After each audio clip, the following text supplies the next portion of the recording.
Finally, last Thursday we were in here discussing legislation brought forward by Colette Kelleher in relation to family reunification for refugees, strengthening the legislation.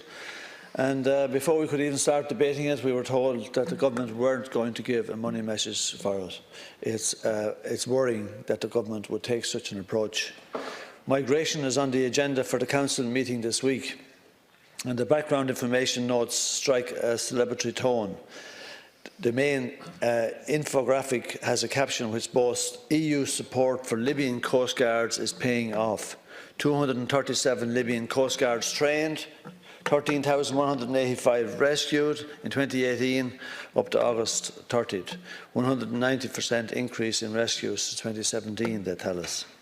Operation Sophia is a military blockade of the Mediterranean that is forcing people who are fleeing wars, famine and economic conditions to remain trapped in brutal and inhumane conditions in Libya. What is more, the root causes for the flight of these people are the results of the economic and foreign policies of the global north. Only 2 weeks ago in here, your Minister for Defence confirmed that it was a military mission. The root causes are not going to be addressed by the £2.5 billion in aid funding, the common security and defence policy missions, or by partnering with authorities in already destabilised countries to stop people moving past our borders. The global north needs to recognise that the aid narrative is based on the falsehood that the EU countries become rich because of their own brilliance and hard work and good institutions, and now reaches out across the chasm to give generously of its surplus to poor countries, helping them up the development ladder. The anthropologist Jason Hickel, who has just written a wonderful book called The Divide, and I suggest people read it for Christmas. Jason Hickel is his name. He says this story presupposes a fundamental disjuncture between the wealth of rich nations and the poverty of poor ones, as if the two had nothing at all to do with one another, either historically or today. Nothing could be further from the truth. In reality, the aid that the North gives to the South is vastly outstripped by financial resources that flow in the other direction, in the form of interest on external debt, profit repatriation, illicit financial flows, mineral extraction and so on. In fact, for every dollar of aid that the North gives to the South loses up to $24 in net outflows because of how the global economy is structured. The South is a net creditor to the North. Poor countries are effectively developing rich countries, not the other way around.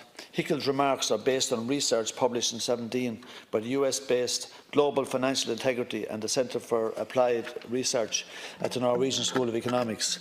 It is the most comprehensive assessment of resource transfers ever undertaken, and it puts Ireland at the centre of the crisis in the global south.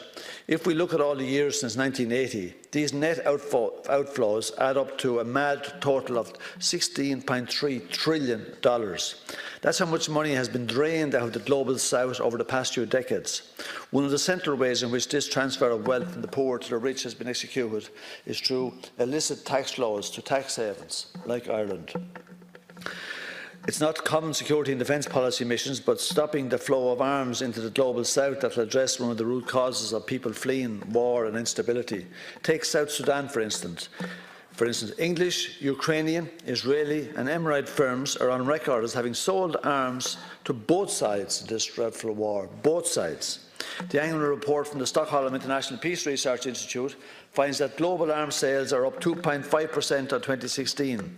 The top 100 arms manufacturers sold $398 billion in 2017. Of these sales, 57% were made by US companies, and Western European companies account for 23.8%. This effectively means that 81% of the weapons sales by the biggest 100 companies globally were based in NATO countries.